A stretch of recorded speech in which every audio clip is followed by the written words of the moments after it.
Voici le script complet dans le même style. Cette personne est profondément amoureuse de vous. Mais il y a quelque chose de compliqué. Carl Jung, je veux commencer par quelque chose d'inhabituel. Pas par une définition, pas par une introduction théorique, mais par une image. Imagine quelqu'un qui pense à toi le matin, avant d'avoir complètement ouvert les yeux. Quelqu'un dont tu occupes une place dans les pensées sans qu'il l'ait décidé, sans qu'il l'ait cherché, sans qu'il puisse vraiment l'expliquer. Quelqu'un qui ressent quelque chose pour toi, d'une intensité qu'il reconnaît lui-même comme différente de ce qu'il a connu avant. Et pourtant, il y a quelque chose. Une complication. Pas une indifférence, pas un manque de sentiment, pas une absence. Quelque chose de plus difficile à nommer que ça. Quelque chose qui fait que malgré tout ce qui est réel entre vous, la situation reste suspendue, incomplète, comme une phrase qui ne trouve pas sa fin. Si quelqu'un t'est venu à l'esprit en entendant ça, reste avec cette image. Parce que Jung aurait dit que cette complication n'est pas un accident, qu'elle n'est pas non plus un obstacle extérieur simplement tombé sur une belle histoire. Elle est, dans la plupart des cas, le cœur même de ce que la relation a à enseigner. À vous deux. Ce que nous appelons compliqué et ce que ça cache vraiment. Le mot compliqué est intéressant.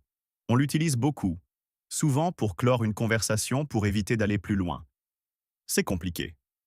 Comme si la complication était une explication suffisante, une destination plutôt qu'un point de départ. Jung n'aurait pas accepté ça. Et pour lui, la complication dans une relation n'est jamais simplement là. Elle n'est pas une malchance, ni un mauvais timing, ni une coïncidence de circonstances défavorables. La complication est toujours la surface visible d'une réalité psychologique intérieure. Toujours le symptôme de quelque chose qui se passe en profondeur, soit chez l'un, soit chez l'autre, soit chez les deux. Et la question qu'il aurait posée n'est pas comment contourner cette complication. La question est, qu'est-ce qu'elle révèle? Parce que dans sa vision de la psyché humaine, les obstacles relationnels les plus tenaces ne viennent pas de l'extérieur. Ils viennent de l'intérieur. Ils naissent des parties non résolues de nous-mêmes, qui trouvent dans les relations intimes leur terrain d'expression le plus direct, le plus brutal, le plus impossible à ignorer. Qui pourquoi quelqu'un peut être profondément amoureux et simultanément empêché. Voici quelque chose que beaucoup de gens vivent et que très peu comprennent vraiment. On suppose, presque instinctivement, qu'aimer quelqu'un est suffisant pour aller vers lui. Que si le sentiment est là, assez fort, assez réel, assez certain, alors le chemin vers l'autre s'ouvre naturellement. Que l'amour est un moteur. Mais Jung aurait dit que l'amour est aussi, très souvent, un révélateur. Et ce qu'il révèle n'est pas toujours ce qu'on est prêt à voir. Parfois, l'amour que quelqu'un ressent pour toi met en lumière précisément les zones de lui-même qu'il n'a pas encore traversées. Les blessures non refermées, les peurs non nommées, les parties de lui-même qu'il a construites avec soin autour de lui comme une armure, et que ta présence, ou simplement en existant, commence à déstabiliser. Et face à cette déstabilisation, deux mouvements sont possibles. S'avancer vers toi, ce qui signifie aussi s'avancer vers ces parties de lui-même qu'il n'est peut-être pas prêt à affronter. Ou rester dans la complication, qui devient une façon de maintenir le sentiment tout en évitant la transformation qu'il demande. Ce n'est pas de la lâcheté, ce n'est pas un défaut moral. C'est l'une des choses les plus humaines qui soit. Vouloir quelque chose de tout son être et avoir peur de ce que cette quelque chose exigerait si on lui disait oui vraiment. Ce que Jung appelait le complexe, et pourquoi il est au cœur de tout. Pour comprendre la nature de cette complication particulière, il faut comprendre l'un des concepts les plus fondamentaux de la psychologie jungienne. Le complexe. Pour Jung, un complexe n'est pas simplement un problème ou une difficulté. C'est quelque chose de beaucoup plus précis. C'est un nœud de mémoire, d'émotions, de croyances et d'images qui se sont regroupés autour d'une expérience centrale, généralement douloureuse, généralement ancienne, et qui fonctionne comme une sorte d'entité autonome à l'intérieur de la psyché. Le complexe parle à la place de la personne dans certaines situations. Il réagit avant qu'elle ait eu le temps de choisir. Il colore la perception, distord la réalité, génère des réponses qui ne correspondent pas à la situation présente, mais à la situation passée qu'il a créée. Et dans le contexte des relations intimes, les complexes sont particulièrement actifs. Parce que l'intimité est précisément l'environnement qui les réveille. La proximité d'un autre être humain, en la vulnérabilité que ça demande, la perte de contrôle partiel que l'amour implique, Tout cela touche directement aux zones les plus chargées de la psyché. Alors quand quelqu'un est profondément amoureux de toi, et que pourtant quelque chose le complique, il est très probable qu'un complexe est activé. Pas activé comme une maladie, pas activé comme une faiblesse, mais activé comme un gardien intérieur qui a appris, à un moment donné, que ce type de situation était dangereux, et qui depuis ce moment-là surveille, freine, complique les formes que prend cette complication. Il y a plusieurs façons dont cette réalité intérieure se manifeste dans ce que tu observes de l'extérieur. Et je veux en nommer quelques-unes, pas pour que tu coches des cases, mais pour que tu reconnaisses peut-être quelque chose de familier. Il y a la complication par la peur de l'impermanence. Quelqu'un qui a été quitté, abandonné, ou qui a vécu des pertes importantes très tôt, développe parfois une conviction souterraine que tout ce qui compte finira par disparaître. Et face à toi, face à quelque chose qui compte vraiment, cette conviction se réveille.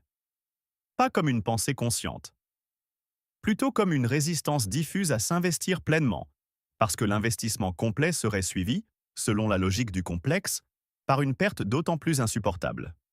Il y a la complication par la loyauté invisible. Des loyautés que nous portons envers des personnes ou des systèmes du passé et qui nous empêchent de nous autoriser certaines choses dans le présent.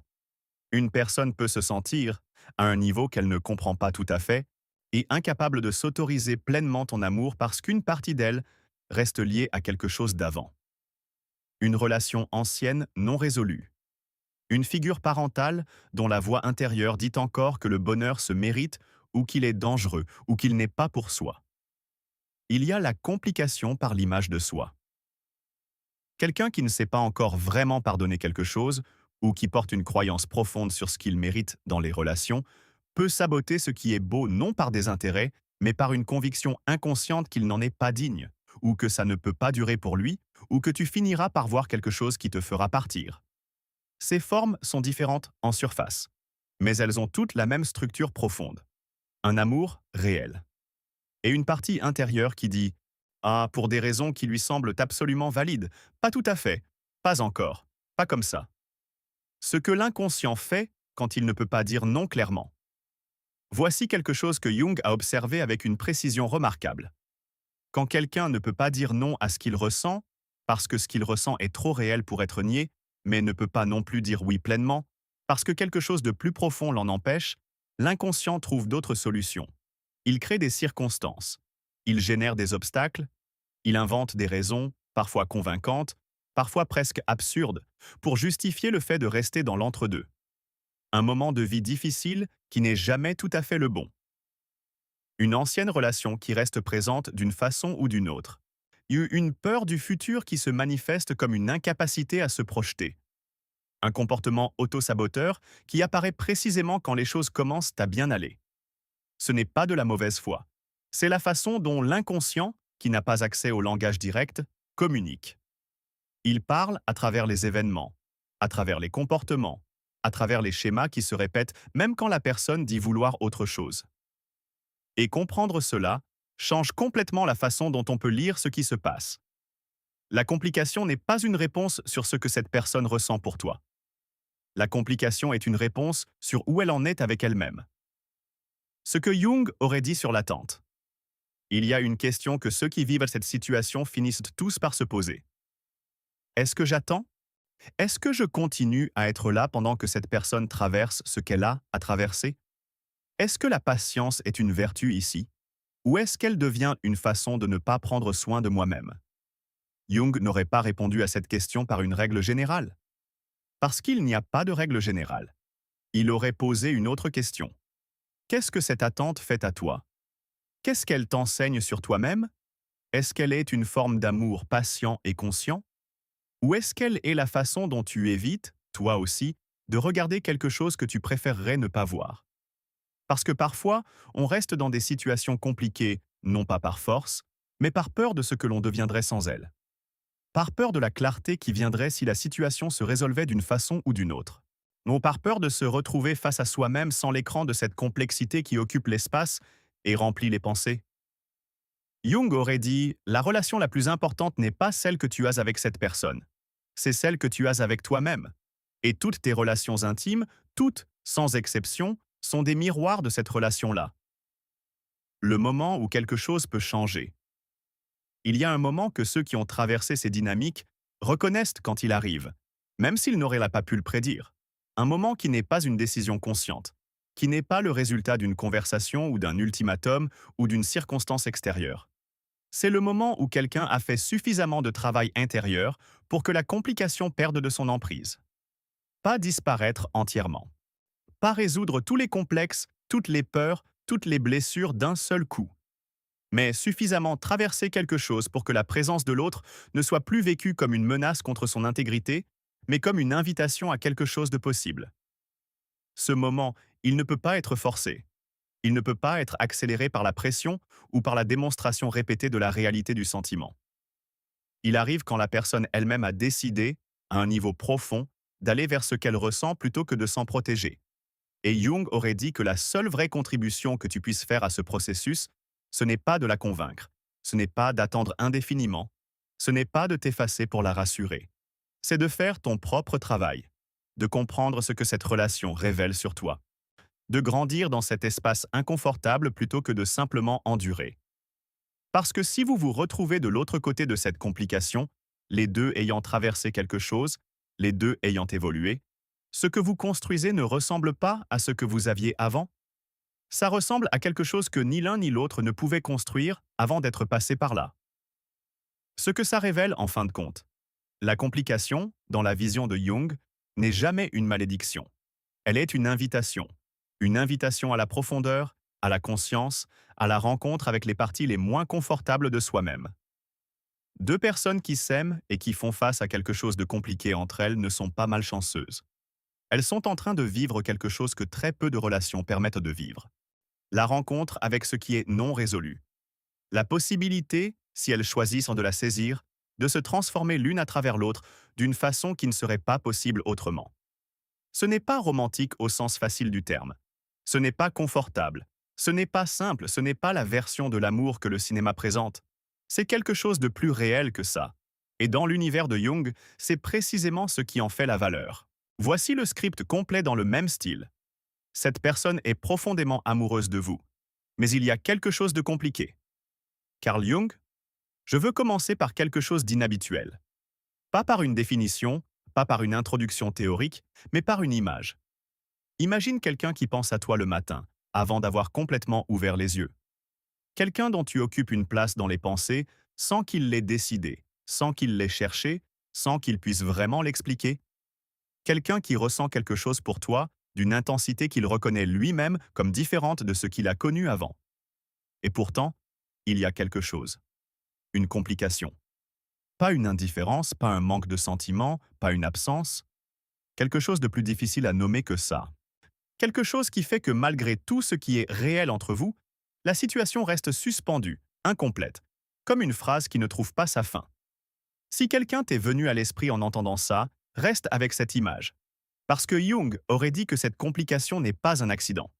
Qu'elle n'est pas non plus un obstacle extérieur simplement tombé sur une belle histoire. Elle est, dans la plupart des cas, le cœur même de ce que la relation a à enseigner. À vous deux. Ce que nous appelons compliqué et ce que ça cache vraiment. Le mot compliqué est intéressant. On l'utilise beaucoup, souvent pour clore une conversation pour éviter d'aller plus loin. C'est compliqué. Comme si la complication était une explication suffisante, une destination plutôt qu'un point de départ. Jung n'aurait pas accepté ça. Et pour lui, la complication dans une relation n'est jamais simplement là. Elle n'est pas une malchance, ni un mauvais timing, ni une coïncidence de circonstances défavorables. La complication est toujours la surface visible d'une réalité psychologique intérieure. Toujours le symptôme de quelque chose qui se passe en profondeur, soit chez l'un, soit chez l'autre, soit chez les deux.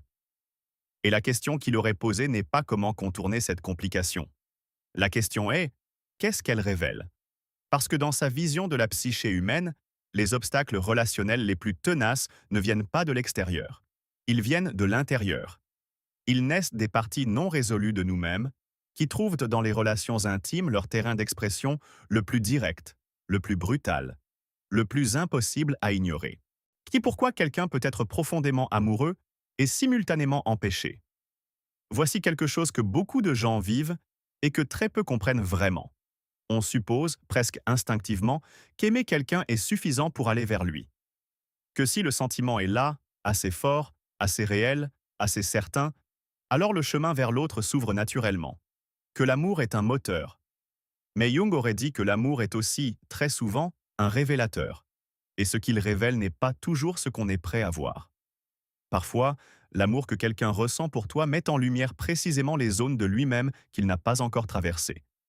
Les blessures non refermées, les peurs non nommées, les parties de lui-même qu'il a construites avec soin autour de lui comme une armure, et que ta présence, ou simplement en existant, commence à déstabiliser.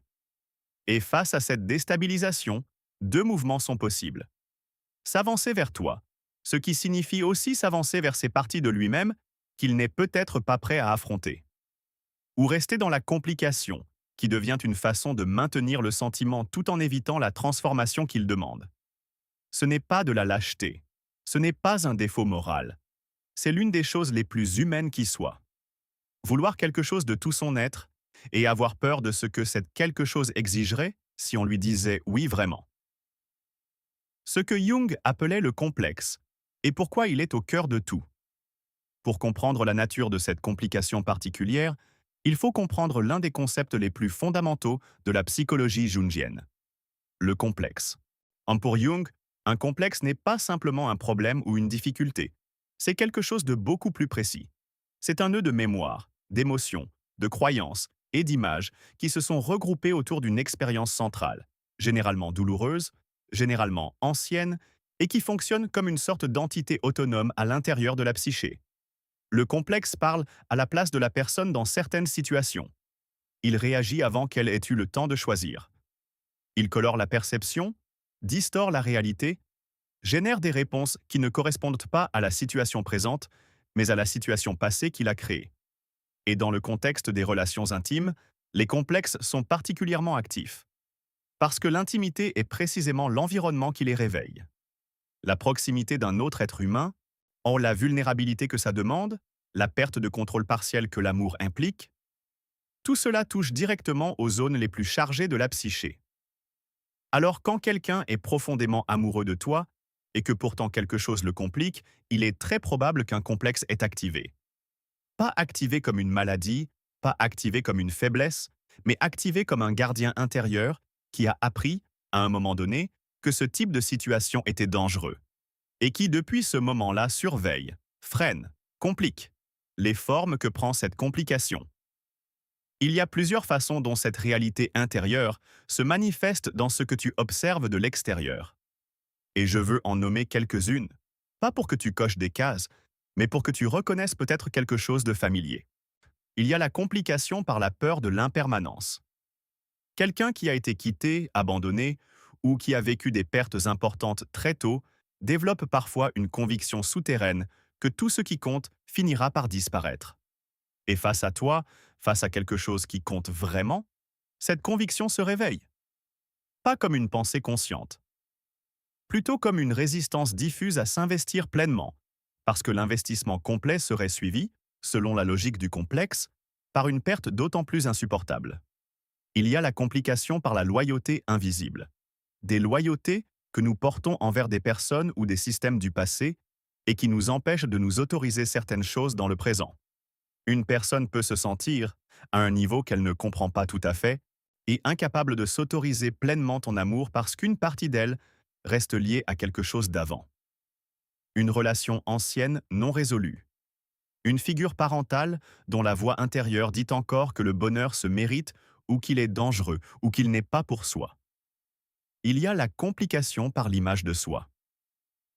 Quelqu'un qui ne sait pas encore vraiment pardonner quelque chose ou qui porte une croyance profonde sur ce qu'il mérite dans les relations peut saboter ce qui est beau non par des intérêts, mais par une conviction inconsciente qu'il n'en est pas digne, ou que ça ne peut pas durer pour lui, ou que tu finiras par voir quelque chose qui te fera partir. Ces formes sont différentes en surface, mais elles ont toutes la même structure profonde. Un amour réel.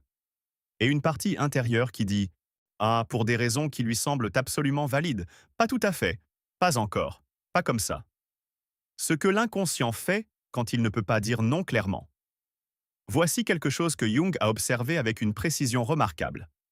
Quand quelqu'un ne peut pas dire non à ce qu'il ressent, parce que ce qu'il ressent est trop réel pour être nié, mais ne peut pas non plus dire oui pleinement, parce que quelque chose de plus profond l'en empêche, l'inconscient trouve d'autres solutions. Il crée des circonstances. Il génère des obstacles. Il invente des raisons, parfois convaincantes, parfois presque absurdes, pour justifier le fait de rester dans l'entre-deux. Un moment de vie difficile qui n'est jamais tout à fait le bon. Une ancienne relation qui reste présente d'une façon ou d'une autre. Une peur du futur qui se manifeste comme une incapacité à se projeter. Un comportement autosaboteur qui apparaît précisément quand les choses commencent à bien aller. Ce n'est pas de la mauvaise foi. C'est la façon dont l'inconscient, qui n'a pas accès au langage direct, communique. Il parle à travers les événements, à travers les comportements, à travers les schémas qui se répètent même quand la personne dit vouloir autre chose. Et comprendre cela change complètement la façon dont on peut lire ce qui se passe. La complication n'est pas une réponse sur ce que cette personne ressent pour toi. La complication est une réponse sur où elle en est avec elle-même. Ce que Jung aurait dit sur l'attente. Il y a une question que ceux qui vivent cette situation finissent tous par se poser. Est-ce que j'attends? Est-ce que je continue à être là pendant que cette personne traverse ce qu'elle a à traverser? Est-ce que la patience est une vertu ici? Ou est-ce qu'elle devient une façon de ne pas prendre soin de moi-même? Jung n'aurait pas répondu à cette question par une règle générale. Parce qu'il n'y a pas de règle générale. Il aurait posé une autre question. Qu'est-ce que cette attente fait à toi? Qu'est-ce qu'elle t'enseigne sur toi-même? Est-ce qu'elle est une forme d'amour patient et conscient? Ou est-ce qu'elle est la façon dont tu évites, toi aussi, de regarder quelque chose que tu préférerais ne pas voir? Parce que parfois, on reste dans des situations compliquées, non pas par force, mais par peur de ce que l'on deviendrait sans elle. Par peur de la clarté qui viendrait si la situation se résolvait d'une façon ou d'une autre. Non par peur de se retrouver face à soi-même sans l'écran de cette complexité qui occupe l'espace et remplit les pensées. Jung aurait dit « La relation la plus importante n'est pas celle que tu as avec cette personne, c'est celle que tu as avec toi-même.